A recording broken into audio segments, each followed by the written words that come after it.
on va inviter nos joueurs à venir sur scène, à se présenter pour les personnes qui ne les connaissent pas. Et bien évidemment, nous parler un peu de Counter-Strike. Messieurs, bienvenue déjà.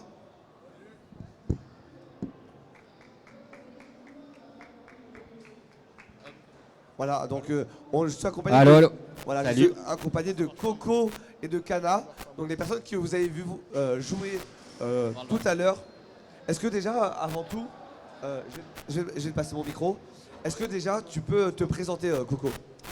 Alors je m'appelle, mon pseudo c'est Coco, j'ai joué à CS pendant 8 ans, j'ai été coach. Voilà, j'ai gagné pas mal de compètes, des EPS. En coach, on a gagné des championnats de France, on s'est qualifié aux ESWC avec The Dice. Voilà à peu près mon parcours. Ouais, on a Coco et moi, on a passé 8 ans à écumer toutes les LAN nationales CSGO. On y est depuis le début. On s'est rencontrés en 2014, je crois, ou 2015 dans les premiers événements, DreamHack Tour, etc. On jouait tous les deux pour des structures différentes. Donc il jouait à un moment, Coco, il jouait pour Asus. Moi, j'ai pu jouer avec Osomniac, à l'époque Epsilon, etc. Et donc on a une bonne expérience d'une dizaine d'années sur le FPS CSGO. On a beaucoup participé donc, à plein d'événements nationaux. On a essayé de monter beaucoup d'équipes. Coco après il est devenu coach avec notre équipe. On a réussi à gagner les championnats nationaux. On s'est qualifié à des tournois internationaux également. On a fait les WSG, un tournoi international en Chine. Et voilà, quoi, on a une petite carrière de joueur CSGO assez valable. Exactement. Bon, là aujourd'hui ça a été compliqué. On a fait 2 Wingman, ça s'est pas très bien passé. Est-ce que ces Wingman, elles étaient classées déjà, avant tout? C'était des Wingman Ranked. Alors le truc qu'il y a, c'est que on joue pas beaucoup en Wingman en général. Et en plus, il y a des petits problèmes de ping. Donc du coup, on se téléporte un petit peu. Ouais, j'ai vu qu'à un moment, il y a des frises au niveau de... Ouais. Bah, c'est peut-être les soucis qu'il y a actuellement, comme le jeu est comme très récent. Et oui, après, ça peut-être ça vient aussi de CS2 qui est encore un peu en bêta, on va dire. Même si le jeu est sorti, il y a encore pas mal de mises à jour à Ça faire. fait un mois, 27 septembre, ça fait un peu plus d'un mois déjà. Ouais, un petit mois là que c'est sorti. Et donc du coup, le Wingman, c'est vraiment un mode à part, parce que du moment où on fait du 5v5. Oui. Donc j'ai pu voir que on est sur le 9 manches gagnées. Ouais. Donc je savais pas qu'on pouvait finir sur une égalité. Et j'ai cru comprendre, dis-moi si je me trompe, que Counter-Strike 2, à contrario de Counter-Strike 1, on est sur 12 manches. Oui. Ça. Alors Exactement. oui, le match round a changé. Au départ, c'était 15 manches gagnantes. Enfin, il fallait gagner à la 16e en soi. Et en fait, là, ils ont décidé de diminuer un petit peu le nombre de rounds à jouer pour pouvoir gagner une map. Parce qu'en fait, il y a beaucoup de tournois Counter-Strike. Il y a beaucoup à regarder. Du coup, c'est tout le temps streamé en fait. Et les streamings de tournois majeurs, ils peuvent durer jusqu'à 6 à 8 heures sur un BO3 ou des BO5. Et c'est beaucoup trop long pour les équipes pro qui viennent de jouer juste avant d'autres matchs ou qui ont joué la veille. Et donc, du coup, ils ont décidé de diminuer un petit peu le match round pour les spectateurs, pour qu'on ait un peu aussi, parce que pour les spectateurs c'était long de regarder un BO3 sur Counter, il fallait prendre tout ton après-midi quoi. Alors du coup là en diminuant un petit peu, ça diminue le temps de match officiel en général et ça permet aux joueurs pros d'être déjà un peu moins fatigués à la fin de ces matchs là et aux spectateurs d'avoir plus de spectacles. Plus concentré. Voilà. Donc du coup, voilà, Valve, ils ont quand même fait un choix stratégique, déjà, que ce soit pour les spectateurs. Hein, je pense que ça dynamise aussi un peu les games, même pour les joueurs. Je trouve ça vraiment bien. Et pour le moment, c'est un petit peu controversé, parce qu'en fait, il y a contrairement, quoique dans Valo, c'est aussi le cas. Donc c'est Valo qui a remis au goût du jour le MR12. Sur Valo, c'est en MR12. T'es en train de me dire que Riot influence non, les autres parce que en fait, Riot a été influencé par l'histoire de CS en général. Et à l'époque, sur CS, c'était déjà en MR12. À l'époque, on jouait en MR12. Puis ensuite, À l'époque d'1.6 voilà. et condition 0, c'était du MR12. Puis le jeu a évolué, ils ont fait CSGO, ils se sont dit tiens on va faire le jeu en MR15. Il y avait des compétitions déjà à l'époque sur CSS et 1.6 sur lesquelles c'était déjà en MR15, mais la plupart des compétitions c'était MR12. Et là ils ont décidé, Riot, eux, de prendre le MR12 et d'en faire vraiment le modèle de Valorant. De fil en aiguille, peut-être que CS se sont rendus compte, enfin Valve se sont rendus compte que c'était plus intéressant pour eux de se remettre au MR12, de diminuer un petit peu la durée des matchs et de permettre aux spectateurs de ne pas passer 8 heures derrière son PC pour regarder 3 maps. C'est sûr. C'est sûr. De toute façon, on a pu voir aussi On rappelle que Counter-Strike, ça avait un peu plus de 11 ans. Là, on a un peu de nouveauté, un peu de fraîcheur. On voit que déjà visuellement, c'est très beau. Ouais. On a des maps iconiques qui ont eu un rework. Donc, on n'a pas changé, on n'a pas dénaturé la map. On a juste remis ces reworks visuels. Je vois au niveau de la luminosité. On a aussi quelques changements au niveau des obstacles, je pense, pour certaines maps. Et il y en a certaines aussi qui ont eu un rework entier. Qu'est-ce que ça veut dire pour vous maintenant? Je pense que vous êtes content déjà d'avoir un nouveau Counter-Strike, même visuellement. Qu'est-ce qui change pour vous en tant que joueur d'avoir ce nouveau Counter-Strike? Clairement, on est content parce que c'est un nouveau jeu, on doit apprendre des nouvelles mécaniques, réapprendre nos stuff, réapprendre tous les trucs. Donc c'est un peu un nouveau départ. En fait, malgré qu'on joue depuis 10 ans, on est un peu comme les autres, on doit repartir de zéro. On a quelques avantages quand même, on connaît un peu plus le jeu. Justement, c'était le but de Valve de pas justement détruire toutes ces années d'expérience pour les joueurs. Et c'est pour ça qu'ils ont juste rework visuellement certaines maps sans trop casser les lignes.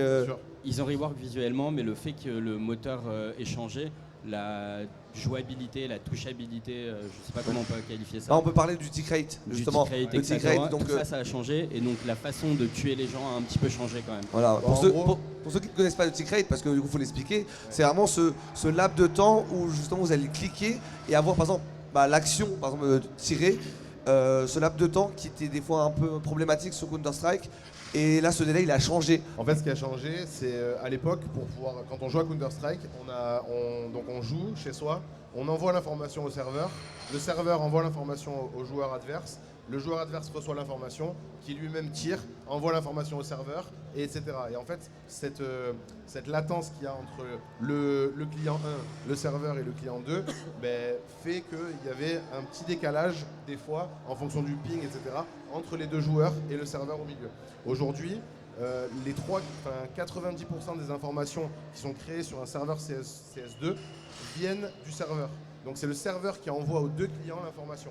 Et comme c'est le serveur qui décide, c'est plus les clients qui envoient l'information, mais au final, ça va plus rapide. Enfin, c'est plus rapide, il y a moins de latence et il y a moins de problématiques de latence et de ping entre les clients. Voilà, malgré que c'est mieux, même pour vous qui ont joué des années sous cette latence, sous ce tick rate, il va falloir vous habituer.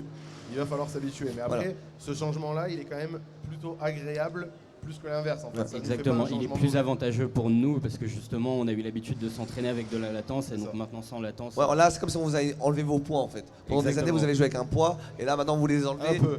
C'est bon, ça. Et voilà, l'autre truc cool qu'il y a sur CS2, excuse-moi je t'ai coupé la parole, c'est le mode première, donc le nouveau matchmaking.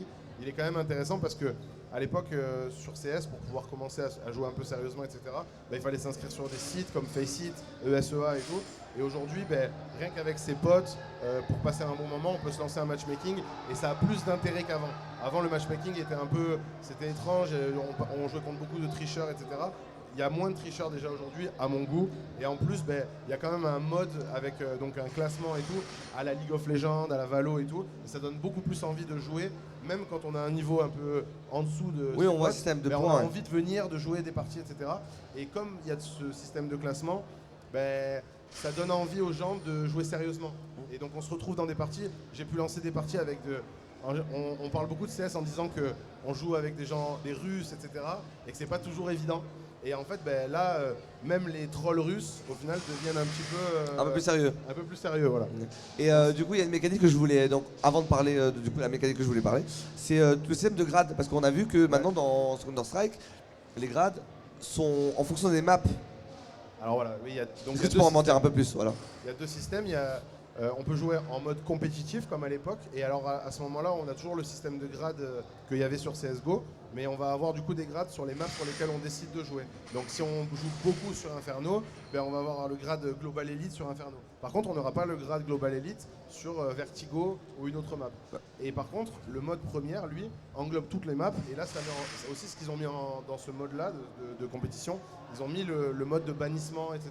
Donc c'est comme si on faisait un petit tournoi à chaque fois.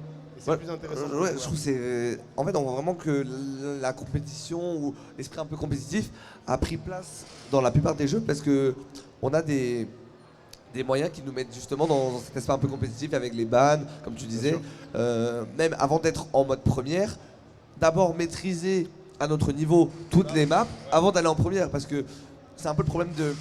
Enfin, c'est pas le problème, mais c'est un peu le défaut qu'on est en FPS. Bah, si t'es peut-être très bon dans certaines maps, mais la nouvelle map qui vient de sortir, tu la connais pas, et tu vas devoir jouer par pur hasard, pur RNG, dans cette map que tu ne maîtrises pas. C'est vrai. Et aussi, bon, un petit point que je voudrais rajouter du coup, ce qui fait la force de CS aussi dans la pratique de CS, c'est justement ce que tu disais tout à l'heure, le fait qu'il n'y ait pas trop de changements dans les maps, etc., ni dans le jeu. On essaye de garder les mêmes mécaniques. La plus grande difficulté de Valve, quand ils passent de CSGO à CS2, c'est de retransmettre les mécaniques du jeu de CSGO sur le nouveau moteur graphique. Pour garder les anciens joueurs aussi principalement. Il faut garder ces mécaniques-là et tout, et le jeu du coup devient une discipline. Counter-Strike, ça a 25 ans. C'est un pilier, du FPS. Ça fait 25 ans que c'est pratiquement les mêmes maps compétitives, c'est pratiquement le même atmosphère. Les armes, le recul sur les armes, etc. a changé un peu en fonction des jeux, mais il n'y a pas eu un changement incroyable qui fait que le jeu n'est plus du tout le même. Et ça fait la force de la discipline. Ça fait qu'on a des joueurs qui jouent depuis 20 ans. Et exactement, après là, dans celui-là, il y a quand même un gros changement, c'est au niveau des stuffs. Les stuffs sont vraiment différents, les smokes, le spray. Est-ce que tu peux nous en parler un peu plus avant de parler des smokes, parce que pour moi c'est l'un des plus gros changements, mais est-ce qu'au niveau des kits, des grenades, je vois qu'on a dans vos parties en Wingman, il y a eu beaucoup d'utilisation des grenades incendiaires, donc la manière dont ça prend l'espace, est-ce que c'était pareil à l'époque de Counter-Strike? Ça oui, c'était pareil par rapport à l'espace, mais le spread de Molotov et la façon de voir derrière une Molotov a complètement changé. Avant, sur CSGO, on pouvait utiliser des bugs pour voir dans les Molotov, et sinon, normalement, on voyait pas à travers. Maintenant, tout le monde voit à travers les Molotov, donc au moins ça met un peu un pied d'égalité pour tout le monde. Et l'autre point qui a changé, donc il parlait du stuff justement, à l'époque, c'est ce que j'expliquais tout à l'heure, c'était client-sided les smokes. Et les smokes avaient des différents patterns. Donc moi quand je tirais une smoke, ça envoyait un pattern de smoke, ça l'envoyait au serveur, et le serveur renvoyait la smoke à l'autre joueur, mais l'autre joueur recevait un pattern peut-être différent.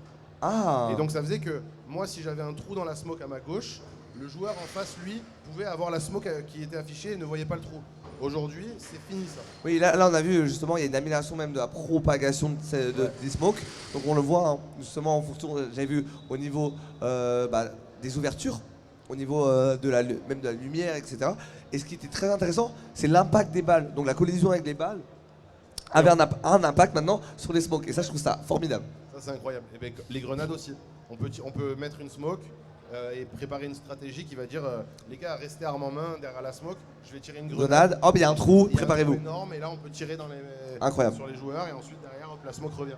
Okay. Donc c'est assez intéressant, ça crée des nouvelles mécaniques de jeu. Exactement, des nouvelles stratégies qui vont se mettre en place qu'on verra dans les compétitions. Et ça donne envie de regarder le jeu du coup. Ouais, bah, c'est très bien, bah écoutez, moi je vous propose, on va essayer de voir justement s'il y a des personnes du côté des FPS, parce qu'on a eu un tournoi Valorant, qui veulent justement jouer avec vous, vous affronter. Je ne sais pas comment tu veux procéder. Ben, on va proposer de faire un wingman avec l'un d'entre nous. Voilà, comme ça vous jouez en équipe. Comme ça, petit à petit, on fera une game avec Coco, une game avec moi. Voilà, et de l'autre côté justement, je resterai avec l'un de vous deux pour jouer. Donc normalement, je vais me renseigner au niveau du tournoi Valorant aussi, parce qu'on sait que le gagnant, il a envie de jouer.